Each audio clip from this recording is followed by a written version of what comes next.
எல்லோருக்கும் வணக்கம். என் லைஃப்பில் இந்த மாதிரி ஒரு பெயின்ஃபுல்லான ஒரு சுச்சுவேஷனை நான் ஃபேஸ் பண்ணதே கிடையாது. மனசு முழுக்க வலி வலி மட்டும்தான். இந்த சுற்றுப்பயணத்தில் என்னென்ன மக்கள் பார்க்க வராங்க, அதுக்கு ஒரே ஒரு காரணம் தான், அவங்க என் மேலே வச்சிருக்கிற அன்பும் பாசம். அந்த அன்புக்கும் பாசத்துக்கும் நான் எப்பவும் கடமைப்பட்டிருக்கிறேன். அதனால தான் இந்த சுற்றுப்பயணத்தில் மற்ற எல்லா விஷயங்களையும் தாண்டி மக்களுடைய சேஃப்டி, அதில் எந்த காம்ப்ரமைஸும் பண்ணிடக்கூடாதுன்றதுக்காக தான் அது என் மனசில் ரொம்ப ஆழமாக இருக்கும் அந்த எண்ணம். அதனால தான் இந்த அரசியல் காரணங்கள் எல்லாத்தையும் தவிர்த்துட்டு ஒதுக்கி வச்சுட்டு மக்களுடைய சேஃப்டி மட்டும் மைண்டில் வச்சுக்கிட்டு அதுக்கான இடங்களை சூஸ் பண்ணுறது, அதுக்கான இடங்களை பார்த்து பெர்மிஷன் கேட்குறது, போலீஸ் டிபார்ட்மெண்ட்டில் அதை ரிக்வெஸ்ட் பண்ணி கேட்போம். ஆனால் நடக்கக்கூடாதது நடந்துருச்சு. நானும் மனுஷன் தானே. அந்த நேரத்தில் அத்தனை பேர் பாதிக்கப்பட்டு இருக்கும்போது எப்படி அந்த ஊரை விட்டுட்டு என்னால் கிளம்பி வர முடியும்? நான் திரும்ப அங்கே போகணும்னு இருந்துச்சுன்னா அதை ஒரு காரணம் காட்டி அங்கே வேறு சில பதட்டமான சுச்சுவேஷன்ஸ், வேறு சில அசம்பாவிதங்கள், அந்த மாதிரி எதுவும் நடந்துடக்கூடாதுன்றதுக்காக தான் நான் அவாய்ட் பண்ணேன். இந்த நேரத்தில் சொந்தங்களை இழந்து தவிக்கிற அத்தனை குடும்பங்களுக்கும் என்னுடைய ஆழ்ந்த இரங்கலை தெரிவிச்சுக்கிறேன். எனக்கு தெரியும், என்ன சொன்னாலும் இது ஈடையாகாதுன்னு எனக்கு தெரியும்.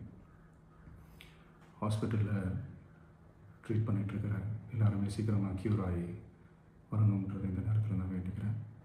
கூடிய சீக்கிரமே உங்கள் எல்லாரையும் நான் சந்திக்கிறேன். இந்த நேரத்தில் எங்களுடைய வலிகளை, எங்களுடைய நிலைமையை புரிஞ்சுக்கிட்டு எங்களுக்காக பேசின அரசியல் கட்சிகளை சார்ந்த நண்பர்கள், தலைவர்கள் அனைவருக்கும் என்னுடைய நன்றியை தெரிவிச்சுக்கிறேன். கிட்டத்தட்ட ஒரு 5 மாவட்டத்துக்கு பிரச்சாரத்துக்கு போனோம். இந்த மாதிரி எதுவுமே நடக்கல. ஆனால் கரூரில் மட்டும் ஏன் எப்படி நடக்குது? எப்படி நடக்குது? மக்களுக்கு எல்லா உண்மையும் தெரியும். மக்கள் எல்லாத்தையும் பார்த்துக்கிட்டு இருக்கிறாங்க. கரூரை சேர்ந்த அந்த மக்கள் அந்த உண்மையெல்லாம் வெளியில் சொல்லும்போது எனக்கு கடவுளே நேரில் வந்து இறங்கி அந்த உண்மைகள்லாம் சொல்கிற மாதிரி எனக்கு தோணுச்சு. சீக்கிரமே எல்லா உண்மைகளும் வெளியில் வரும்.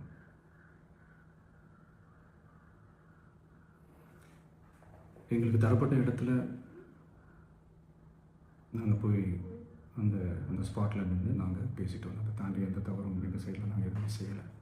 பட் இருந்தாலும் எங்கள் கட்சியை சேர்ந்த நிர்வாகிகள், தோழர்கள் மேலே எஃப்ஐஆர், அது மட்டும் இல்லை சோஷியல் மீடியாவை சேர்ந்த நண்பர்கள், தோழர்கள், அவங்க மேலே எஃப்ஐஆர்லாம் போட்டு பிடிச்சிட்டு இருக்கிறாங்க. சிஎம் சார், உங்களுக்கு ஏதாவது இந்த பழி வாங்கணும் அப்படின்ற எண்ணம் ஏதாவது இருந்துச்சுன்னா என்ன வேணாலும் பண்ணுங்க. அவங்க மேலே கை வைக்காதீங்க. நான் ஒன்று வீட்டில் இருப்பேன், இல்லை நான் ஆஃபீஸில் இருப்பேன். என்ன வேணாலும் செய்யுங்க. நண்பர்களே, தோழர்களே, நம்மளுடைய அரசியல் பயணம் இன்னும் ஸ்ட்ராங்காக, இன்னும் தைரியத்தோடு கண்டினியூ ஆகும்.